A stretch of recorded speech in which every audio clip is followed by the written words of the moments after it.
हेल' लोगोफोर, बे समाव नोंथांमोननो मोनसे गोदान भिडिअ लाबोदों। बे जाहैबाय आसाम टेटनि जितु सिलेबासाव थानाय वेदारि हारिमु एबा वेद कालचार बिनि सायाव वेदिक कालचार बिनि सायाव लागोन आरो बियो गुबुन गुबुन एग्जामफोरनि सायावबो बियो थायो सिलेबास हिसाबै नोंथांमोना बेखौ नायनो हागोन। बाव जोबोद इम्परटेन्टखौ सुंथाबै भिडिअ नोंथांमोननि सिगाङाव लाबोदों। दा बाहाय नोंथांमोना फारि फारि नायलांबा हमनो हागोन। जेरै वेदारि हारिमु जोङो बेखौ 1500 BC निफ्राय 1600 BC सिम लानाय जायो। दा बेखायनो बेखिनि समखौबो जुदि सोंबाय बायनो हागौ, बेखौ गोसोआव लाखादो। बेखौ आलादा कुइसन बानायनाय जायाखिसै। दा बेखायनो अब्ला वेदारि हारिमु एबा वेदिक मुगायाव बेसेबांनिफ्राय बेसेबांसिम होननानै सोङोबा 1500 निफ्राय 600 BC सिम। आरो बे मुगायावनो जोंना मा लिरदोंमोन, हिन्दुफोरनि जिहेतु गोथार बिजाब वेद मोनब्रै, ऋग वेद, साम वेद आरो यजुर आरो अथर्व, बे मोनब्रै वेदखौ रनसायदों आरो उपनिषदखौबो बेखिनि टाइमावनो रनसायदों। नाथाय बेफोर रनसायनि लिरनायनि लिरगिरिफोर गैया। बेखौ मोनफा मोनफानि समाव मोनफा साफा गेदेमाफोरनि माने बै समनि सान्थौगिरिफोरनि बुंथाइफोरखौनो सोयै जथायनानै लिरनाय गासिबो बिजाब। बेखायनो जोंहा वेदनिबो गैया, गीतानिबो गैया, रावनिबो लिरगिरि गैया हिन्दुफोरनिया। नाथाय गुबुन गुबुन धोरोमफोरनि गोथार बिजाबफोरखौ नायोबा गासिबो थाजोबो, नाथाय हिन्दुनियाव गैया। दा बेखायनो आङो वेद एबा वेदा गांबेसे मा बेफोरनि बागै आं बुंला, बेखौ साफ्रोमबो बयबो मिथिगौ। दा बेखायनो गुबुन गुबुनफोरखौ गाहायाव नायलांबा जों दा बुजिगोन। दा बाहाय दङ नाय, वेदारि मुगानि गाहाय आदारा मामोननो, माने वेद मुगायाव एबा वेदनि समाव माखौ जायोमोननो, वेदारि हारिमुनि समाव माखौ जायोमोन गाहाय आदार हिसाबै। जेरै जोंनि आसामाव दा ओंखामखौ जों जायो, जिहेतु बेयाव मा होनो गाइखेर आरो गाइखेरजों बानायनाय गुबुन गुबुन जाग्रा आदारफोरखौ गाहायै जायोमोन होनदों। दा बाहाय आबादनिबो गोबां सरसा गैयामोन बे समावहाय। फोथायनो गोब्राब मोनगोन नोंथांमोना, नाथाय बेनो।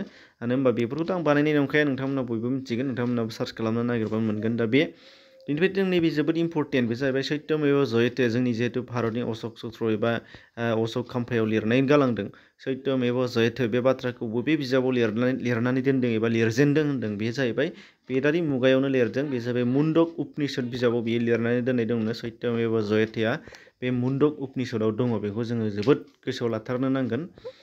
टेटनिल' नङा, टेटआव फैया जानो हागौ, नाथाय गुबुन गुबुन गोबांथार बाथ्रायावनो बियो फैगोन।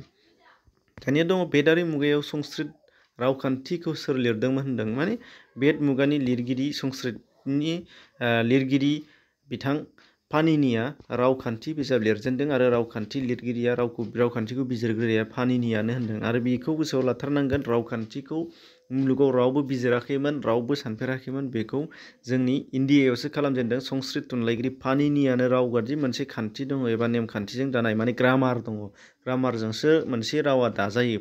दा बेखौनो दिहुनजेननाया पाणिनियासो होनदों। बेखायनो नोंथांमोनहा बेखौ रावखान्थिनि बेलायाव स्टाडि खालामबा मोनगोन। वेस्टार्नाव माब्लाबाबो जाफेराखैमोन, जोंनि इस्टार्नाव इन्डियायाव जाजेनदोंमोन रावनि बिजिरनाया। बेनिफ्राय दङ श्रीमद भागवत गीताखौ मा रावाव लिरदोंमोननो, बे जाहैबाय संस्कृत रावावनो लिरदों। भागवत गीताखौबो संस्कृतआव लिरदों आरो वेदखौबो संस्कृतआव लिरनाय जादों।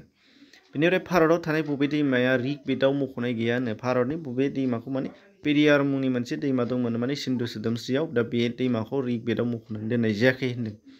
बेनिफ्राय यगानि गुरु होनब्ला सोरखौ मिथिनाय जायो होनदों, बेखौ बयबो मिथिनो हागौ। पतन्जलिया जाहैबाय यगानि गुरु। बेखौ भेदिक मुगायावनो मोनसे जोंहा यगा एबा ध्यान खालामनाय आरो यगा खालामनाय, जोंनि देहाया गोख्रों जानो हागौ एबा देहायाव गोबांथार जोंहा बेनिफिट मोननो हागौ। दा बेनि सायाव स्टाडि खालामनानै बै समावनो खालामजेनग्राया होनदों पतन्जलि। ओरैनोबाबो यगानि जोनोमथिलि होनबा बेखायनो दासिमबो जोंनाव भारतखौनो लानाय जायो। बेनिफ्राय गायत्री मन्त्रखौ सोर रनसायदोंमोननो, बेबो जोबोद इम्परटेन्ट। जों बयबो मिथिगौ गायत्री मन्त्र, हिन्दुफोरा बयबो मिथिगौ आरो गुबुनफोराबो मिथिगौ गायत्री मन्त्र, आरो खोनासंगौ बयबो दामो, बयबो मिथिगौ। दा बेखौ सोर लिरदोंमोन होनदों, बे जाहैबाय बिश्वामित्रआ लिरदों होनदों। बिश्वामित्रआ बेखौ लिरदों गायत्री मन्त्र। बेखौ नोंथांमोनाबो गोसोआव लानांगोन। दा अब्ला आन्दाज खालामनो हाबाय जानांगौ नोंथांमोना कुइसन स्टाइलफ्रा माबायदि फैदों एबा कुइसननि टाइपफ्रा माबायदि गोनां नंगौना नङा। दा बेनिफ्राय नोंथांमोनहा बेफोरनि अनगायैबो गुबुन गुबुन जेसेबांनाखि भिडिअफोर सिलेबास बेस नांगौ, डिसक्रिपसनाव खनसे हाबनानै नाय, अब्ला नोंथांमोना नुगोन गासै 30 to 40 भिडिअस नोंथांमोना नुगोन आरो नट टाइपबो मोननाय जागोन। दानिया फैदो उनावहाय आर्य सोदोबनि ओंथिया मा होनो, आर्य सोदोबनि मोनसे ओंथिया मा होनो, मोनसे मोजां न'खर होनदों, ए गुड फेमिलि होनदों। आर्य सोदोबनि ओंथिया मोनसे मोजां न'खर होनदों। आर्यफोरनि गोजामसिन थाग्रा थावनिया मामोननो, बे जाहैबाय सप्त सिन्धु। आर्यफोरनि मोनसे गोजाम थाग्रा थावनिया सप्त सिन्धु, बेखौ गोसोआव ला। सप्त सिन्धुआ आर्यफोरनि मोनसे गोजाम थाग्रा थावनि। बेनिफ्राय ऋग्वेदनि समनि सुबुंफोरनि थाखाय बयनिख्रुइबो बेसेन गोसासिन आरो गोनांसिन धोना मामोन? ऋग्वेद समनि सुबुंफोरनि थाखाय बयनिख्रुइबो बेसेन गोसासिन आरो गोनांसिन धोना मा होनदों? माने बै समाव बयनिख्रुइबो बेसेन गोसासिन धोन होननानै बुङोबा ऋग्वेदनि समाव एबा सिन्धु सोदोमस्रियाव थारमाने बेयो मोसौआसोमोन होनदों। बेखौ बयबो गोसोआव ला, मानो होनबा जुनारनि सायावसो बिथांमोनहा सोनारदोंमोन आरो जुनारनि सायाव बिथा खालामनासो बिथांमोनहा माने संसार जादोंमोन। बै समाव बबेयाव? सिन्धु सोदोमस्रिनि समाव, अदेबानि बेदारि मुगानि समाव मोसौआसोमोन। गासैबो गांसो जाग्राखौनो लादोंमोन। बेखायनो बिथांमोना सिन्धु सोदोमस्रिनिफ्राय फारियै गुबुन गुबुन जायगाफोराव गांसोनि आंखाल जानायाव जुनार फिसिबाय नालाय, ओंखायनो दोरोदलांनानै गुबुन गुबुन जायगायाव गोसारलांनांगौ जादों होनदों। बेखौ जारिमिनाव नागिरबा नोंथांमोनहाबो नुगोन। दानिया फैदों सिन्धु सोदोमस्रियाव बबे फोलेरा दाजेनदोंमोन? माने मानसिफोरखौ जोङो फोलेर रानदों, निग्र, द्राबिड़, आर्य, मंगलियान जेरै बर'फोर, दा बेबायदि रानदों। दा बे राननायनि बेलायाव सिन्धु सोदोमस्रियाव रायजो खुंजेननाय आरो माबाफोरा सुबुं फोलेरा द्राबिड़फोरमोन। द्राबिड़फोर, बेखौ गोसोआव लाथारनांगोन। भारतआव आरो द्राबिड़फोरानो फार्स्ट हाबफैजेनदों, बेखौ गोसोआव ला, द्राबिड़फ्रानो। बेनिफ्राय अष्टध्यायी बे बिजाब, अष्टध्यायी बिजाबखौ सोर लिरदोंमोन? अष्टध्यायी बे बिजाबखौ पाणिनियानो लिरदों, बेखौ गोसोआव लानांगोन। ओमफ्राय बबे दैमाखौ बबे बेद मुगायाव बिदास होननानै मिथिनाय जायोमोन? बे जाबाय झेलुम। झेलुम मुंनि मोनसे दैमाखौ बेद मुगायाव एबा बेद बिजाबाव माने बिदास होननानै मख'नाय जादों। भारतआव अस्ट्रिकफोरा मा मा बिहोमा होलांदों होनो? अस्ट्रिकफोरा भारतआव मा मा होलांदों नाय? अस्ट्रिकफोरा भारतआव मा मा फोरोंलांदों जाय दिनैसिम जोंनि गेजेराव दङ? बेफोर नाय। माइ आबाद मावजेननाया बिसोरनो मावजेनदों। खुसेरनिफ्राय गुर मेथाइ बानायनाय बिथांमोनानो खालामजेनदों। खुननिफ्राय खुन्दुं दिहुननाय बिथांमोनानो खालामजेनदों। सि दानाय बिथांमोनानो खालामजेनदों। सिन्दुर बाहायनाय बेखौबो बिथांमोना खालामजेनदों। आरो हालदै बाहायनाय, मैदेर फिसिनाय बेफोरखौबो बे गासैखौबो अस्ट्रिकफोरा भारतआव फैनाय समाव बाहायलांजेनदों होनदों, जाय बेदनि मुगायाव बाहायनाय जादों। दा बेयो जोबोद इम्परटेन्ट। बिनि उनावहायसो जों दासिमबो बेफोरखौ लागासिनो दङ, फालिगासिनो दङ। बुंनो थाङोब्ला मानो होनबा भारतआवनो सिन्धु सोदोमस्रियासो मानसि थाजेननाय नालाय। सिन्धु सोदोमस्रि माने भारतल' नङा, एसियायावनो। बे एसियायावनो जोंना बेयाव गासैबो ओनसोलफोरनि गेजेराव मा जाजेनदोंमोन? सिन्धु सोदोमस्रियावनो मानसि थाजेनदोंमोन। दा बेखायनो बेयाव फार्स्ट, नाथाय बेयाव खालामजेननाया जोबोद इम्परटेन्ट। बेनिफ्राय दं अहिंसाय धर्म धर्म, बयबो मिथिगौ, जायखौ महात्मा गान्धीयाबो लादोंमोन। दा बे खोथाखौ बबेयाव मख'नाय दंनो? बे जाबाय महाभारतआवनो लिरनाय दङ। महाभारत बिजाबाव दङ अहिंसाय धर्म धर्म, बे बिजाब खोथाखौ लिरनाय दङ होनदों।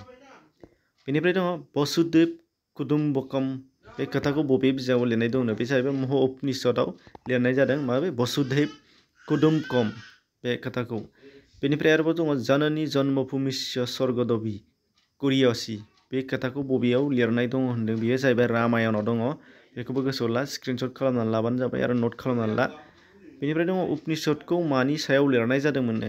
उपनिषद बिजाबा मानि सायाव लिरनाय बिजाब? रावखान्थि ना मा धोरोम बिजाब ना मा बुस्थु होनदों? बे जाहैबाय फिल'सफि एबा सान्थौनि सायाव लिरनाय होनदों। बेनिफ्राय ऋग्वेदनि समाव सिबिजाग्रा मोदायनि मुङा मामोननो? बे जाबाय इन्दु।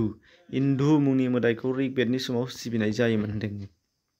बेनिफ्राय भारतआव बबे दैमाखौ हादरारि दैमा होननानै बुंनाय जायोबोथ' बयबो मिथिगौ, गंगा।